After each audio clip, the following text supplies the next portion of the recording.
Hello, welcome to my channel. Today I'm going to be showing you how to prepare a meal using this Woolworths Vindaloo cooking sauce. The thing about this sauce is that it says just add lamb or beef over there, but it doesn't really say anything more. It doesn't tell you how to prepare the food.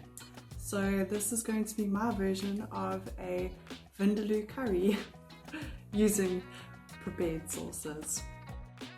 The ingredients for this evening's meal: I'm going to be using 453 grams of stroganoff cut beef, 1 cup of frozen peas. There is still about a cup left in this bag. They're escaping. This is a 700 gram bag of baby potatoes. I think that I'll just use half of it. I will wash and parboil the potatoes before I prepare supper. And then of course the Vindaloo cooking sauce, and not pictured here, olive oil. I'm certain I will be using olive oil in this recipe.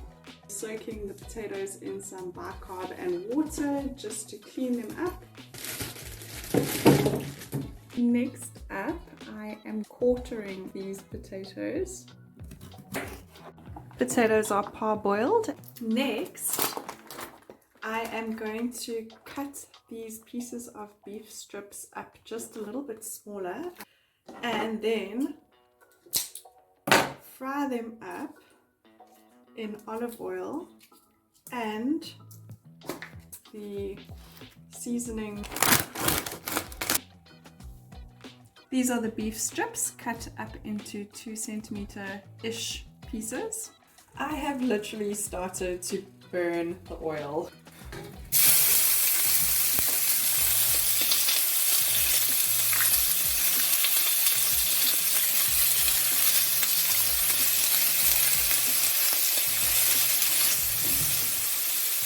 My intention is to brown the meat on all sides and make sure that it's coated in that spice. A whole bunch of oils and juices are being released from the meat. That smells really nice and fragrant.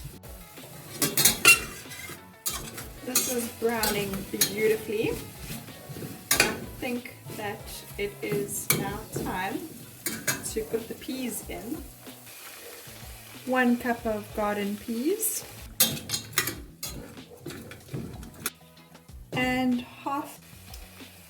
Next, I'm adding in this cooking sauce.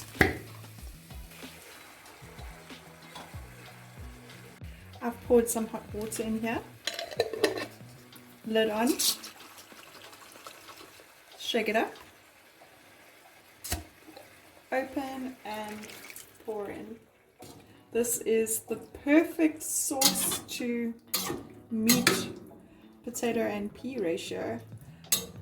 I like the way that this looks and smells so far.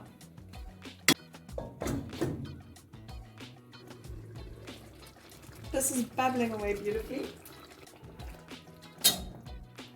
The jar says that I need to cook for about 35 minutes, so I'm just going to put the lid back on, reduce the heat even more, and let it simmer for half an hour. My final stir. I am very satisfied with this curry's appearance. Now to put the lid back on and turn the heat off. The curry is off the heat now, and I'm just going to leave it in the pan for its flavors to develop. And later this evening I will be making some bulgur wheat to accompany the curry.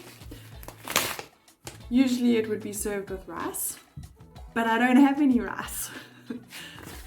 To make bulgur wheat, it's 1 part bulgur wheat, 1 part water, and then you just boil it for 10 minutes. It's very easy.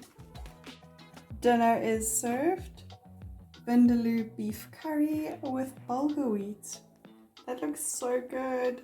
Taste. Just want to get some saucy bulgur wheat. I think this is hot.